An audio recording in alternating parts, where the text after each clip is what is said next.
morning we gather as a community to welcome and acknowledge the newly elected leaders for the year 2016-2017. Leadership is one of our Dominican values which Santa Sabina strives to uphold. Leadership is both a privilege and a responsibility, and above all else, it is a service.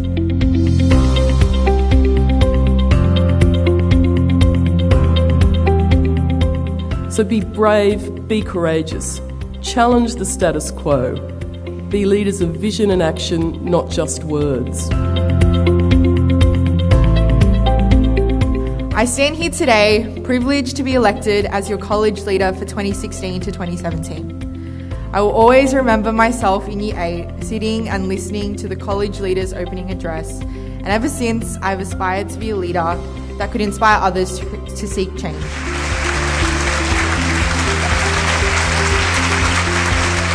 I hope you, as our leaders for the year ahead, create many ripples and many spheres of influence. Thank you.